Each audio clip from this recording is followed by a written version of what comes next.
This is my new user interface and driver, which both go by the name RGBW Clicky. This here is my initial test light. This is the driver running in XML color. These are the lights that I'm selling as turnkey ready to go lights. This is the same driver running a quad. It's a 24mm TIR with a quad copper board. The white emitter is a dome intact XPL, and the color emitters are also dome intact, and they're red, green, and blue XPE2s. The driver, first off, has some end user configurable options, and those include max output, which is set via sense resistors. Each of the 4 channels can have a different max output. And the other end user configurable option via hardware changes is the reset time. It can be anywhere from 2 to 10 seconds.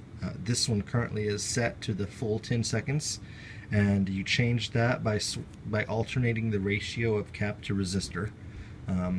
There's no actual formula to figure that, but I can tell you what combo to use to get near the time that you want. So the way the UI works is there's 3 primary groups of modes. You have your primary modes, moonlight through turbo. You have your primary colors, red, green, and blue, and each of them has a ramp which can be set independently of the other ramps. And then you have your full color spectrum fade, which there's no brightness control. The only brightness control you have on that is the overall maximum current.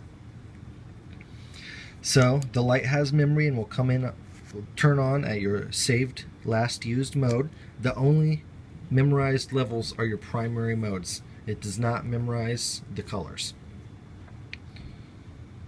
Moonlight, low, medium, high, turbo. High is actually 100% white only, and turbo is 100% on all 4 dyes.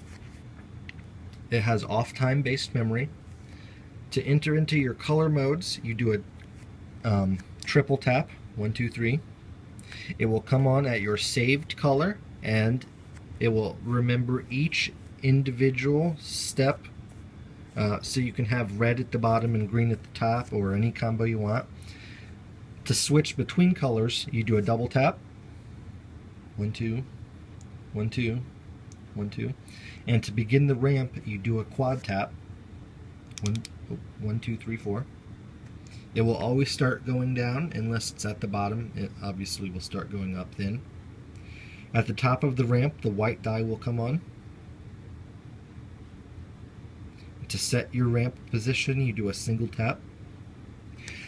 The other thing you can do, and the reason that the reset time is so long, or I prefer such a long reset time, is because you can flash the light in individual colors, as long as the color is on for at least 0.2 seconds and off for no more than the reset time.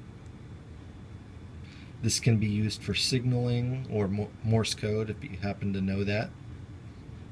You don't, and I don't know a single person that knows Morse code other than SOS.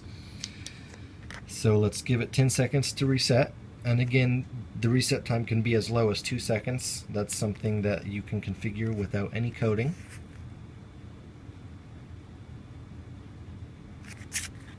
Okay, it will now come back on at your saved primary mode, which it's red because the last saved primary level was moonlight. The final option is your color spectrum fade. You enter that from either the primary modes or the colors with an octa tap, 1, 2, 3, 4, 5, 6, 7, 8. It will now continuously fade. It does not time out. If you get to a color you'd like to lock it on, you do a single tap.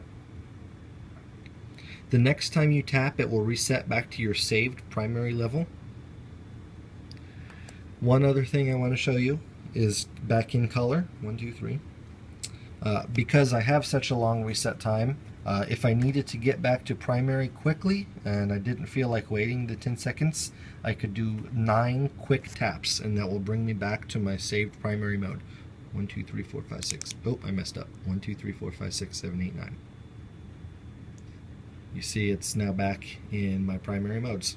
Moonlight, through turbo.